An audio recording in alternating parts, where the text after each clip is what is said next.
Informasi pertama, Saudara, Menteri Koordinator Perekonomian Erlangga Hartarto memastikan alokasi anggaran makan bergizi gratis masih Rp15.000 per porsi per anak. Namun Erlangga menyebut bisa saja implementasinya lebih fleksibel. Pemerintah telah menganggarkan makan bergizi gratis pada APBN 2025 sebesar Rp71 triliun. Program makan bergizi gratis ini sebelumnya menjadi program prioritas Presiden terpilih Prabowo Subianto.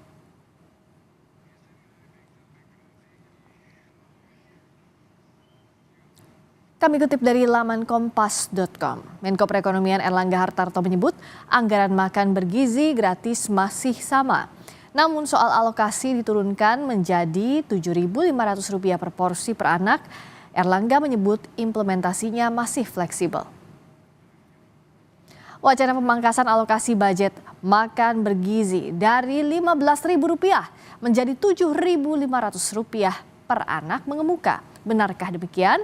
Informasi lebih lengkap disampaikan jurnalis Kompas TV Tifal Solesa. Tifal, apa benar bahwa ada rencana bahwa budget porsi makan bergizi anak ini akan berubah dari Rp15.000 menjadi Rp7.500?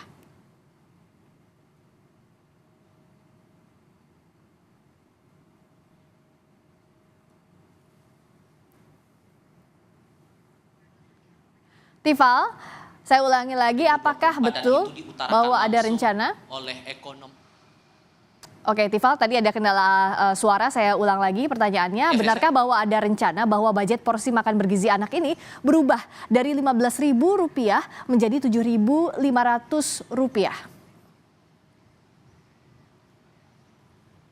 Ini sifatnya baru bocoran dan itu diutarakan oleh ekonom Verdana Sekuritas Herianto Irawan dalam acara Market Outlook 2024 yang berlangsung Selasa malam 16 Juli 2024.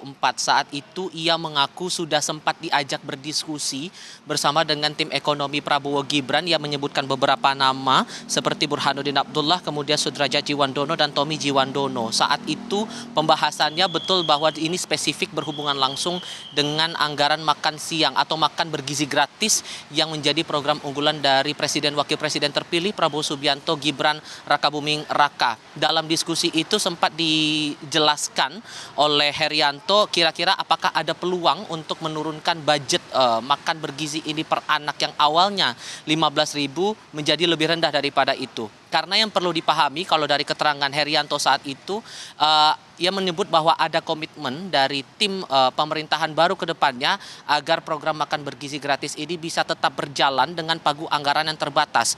Perlu dipahami bahwa pagu anggaran yang disiapkan dalam RAPBN 2055 spesifik untuk program makan bergizi gratis ini sebesar Rp71 triliun. Sementara di sisi lain dengan anggaran terbatas itu ada komitmen dari pemerintahan baru agar program unggulan ini bisa terrealisasi secara maksimal. Keluarlah angka bahwa apakah ada peluang dari budget yang semula per anak itu dipatok Rp15.000 menjadi lebih rendah. Proyeksinya antara Rp7.500 sampai Rp9.000 per anak. Namun dalam penjelasannya disampaikan dalam event itu, Herianto tidak menjelaskan lagi plus minus pro kontra nilai efek positif dan efek negatif apabila budget itu diturunkan. Kemudian berapa patokan yang akhirnya ditetapkan dalam proses diskusi antara dirinya dengan tim ekonomi Prabowo Gibran saat itu. Ia juga tidak menerangkan secara detail kapan persisnya pertemuan itu dilakukan, namun ia menyebut bahwa komitmen dari pemerintahan yang baru akan tetap menjalankan program itu di tengah budget yang terbatas. Tadi kita juga sudah menyimak keterangan dari Erlangga Hartarto yang menyebutkan bahwa program makan bergizi gratis ini juga akan dilakukan secara fleksibel, tapi yang jadi pertanyaan juga adalah dengan komitmen memberikan makan bergizi gratis untuk seluruh anak di Indonesia dengan pagu anggaran yang bisa dikatakan terbatas Rp71 triliun, belum lagi anggaran akan dipatok lagi ataupun juga dibagikan untuk pos-pos anggaran yang berbeda. Apakah ini bagaimana bentuk fleksibilitas yang akan diterapkan oleh pemerintahan baru ke depan? Bagaimana untuk pembagian jenis-jenis ataupun juga indikator makanan bergizi itu dari tiap daerah akan seperti apa, kemudian dari segi sumber daya alam dan potensi-potensi yang bisa memaksimalkan lagi program makan bergizi ini bisa tepat sasaran dan sesuai dengan harapan dari pemerintahan yang baru. Tentu ini juga yang menarik untuk dicermati.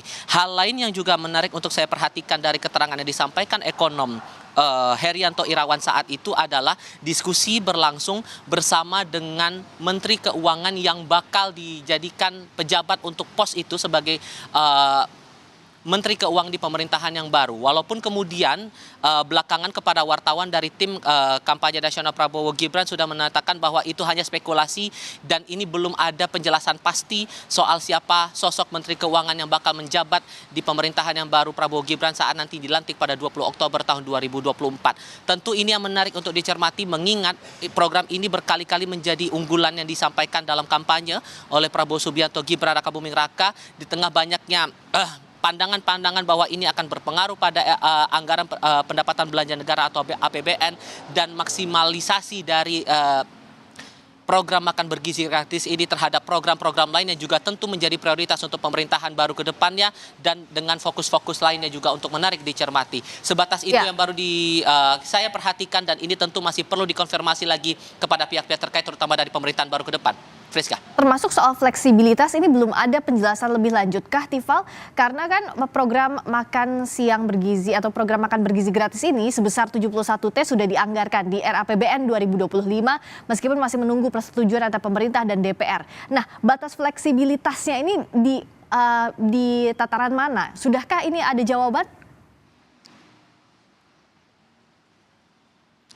Itu juga yang masih butuh konfirmasi lagi dari pihak terkait, terutama dari tim transisi ekonomi Prabowo Gibran. Sejauh mana angka itu bisa berpeluang diturunkan akan disesuaikan. Lalu kemudian bagaimana tolok ukur dari makan bergizi itu yang ditetapkan oleh tim transisi saat pemerintahan baru akan efektif menjabat pada tanggal 20 Oktober tahun 2024. Budget inilah yang menarik untuk dicermati karena dari diskusi tadi kalau saya bisa tegaskan lagi dari pernyataan yang disampaikan ekonom Verdana Sekuritas itu belum ditetapkan patokan apakah betul bisa diturunkan jadi 7.500 atau paling mentok atau paling maksimal hanya bisa diturunkan hingga Rp9.000 per anak. Itu yang masih belum dijelaskan secara detail. Apa indikator-indikator persisnya mengapa harus diturunkan dan apa yang akan jadi bahan penyesuaian dari diturunkannya angka itu terhadap bentuk jadi dari produk ini kepada anak-anak yang akan menjadi penerima manfaat dari program makan bergizi gratis ini, Friska. Yang jelas harus dikawal agar anggarannya ini juga tepat sasaran dan bagaimana implementasinya praktiknya nanti di lapangan. Terima kasih Tifal Solesa atas laporan Anda.